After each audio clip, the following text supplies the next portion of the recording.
વડતાલ પીઠાધિપતિ ધર્મ ધોરંદર 1008 આચાર્ય મહારાજ શ્રી રાકેશ પ્રસાદજી મહારાજ, વહાલા બ્રહ્મનિષ્ઠ સંતો તેમજ મધુભાઈ ધોંગા પરિવાર અને તમામ ભક્તજનોને ભાવથી જય સ્વામિનારાયણ.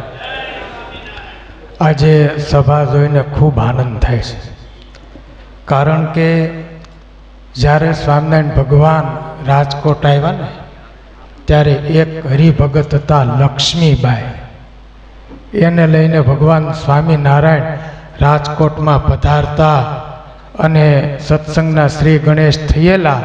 પણ આજે તો અકડે ઠઠ આ સભા ભરાણી છે. એટલે રાધારમણ સ્વામી અને વિવેક સાગર સ્વામી ખૂબ મહેનત કરે છે. રાજકોટમાં સ્વામિનારાયણ ભગવાને સર માલ્કમને શિક્ષાપત્રી અર્પણ કરી.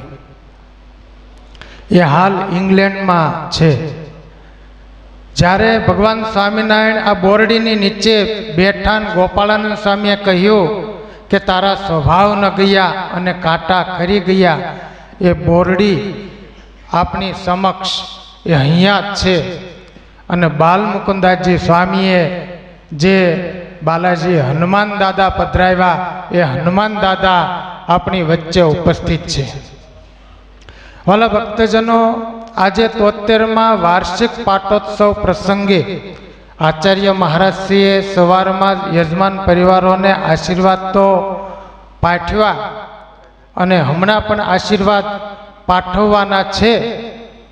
મારે વધારે સમય લેવો નથી, પણ એકવાર આપણે જોરદાર તાળીઓથી વધાવીશું રાધારમણ સ્વામી અને વિવેક સાગર સ્વામીને. કારણ કે બે સંતોની જોડી એવી છે ને, ખૂબ રાજકોટના સત્સંગને સાચવે છે. એ સત્સંગની અભિવૃદ્ધિ થાય એવા પ્રયાસો કરતા રહેશે. વિશેષ સમય ન લેતા અમારા ગુરુજી પરમ પૂજ્ય સદગુરુ શ્રી નીલકંઠચરણદાસજી સ્વામી જોકે સભામાં આવવાના જ હતા, પણ તેઓ આવી શક્યા નહીં. કાલે રાત્રે 12 વાગ્યે ફોન આવ્યો, હું આવી શકતો નથી. તો સંતો અને મધુભાઈ ખાસ રાજી રહે ને સવારે અમારા વડીલ ગુરુબંધુ દેવપ્રકાશદાસજી સ્વામી પણ અભિષેકમાં ઉપસ્થિત હતા. તેમને કાર્યક્રમ હોવાથી તેઓ ઉપસ્થિત રહી શક્યા નથી. તો બંને વતી ભાવથી જય સ્વામિનારાયણ કહી અને મારી વાણીને વિરામ. જય સ્વામિનારાયણ.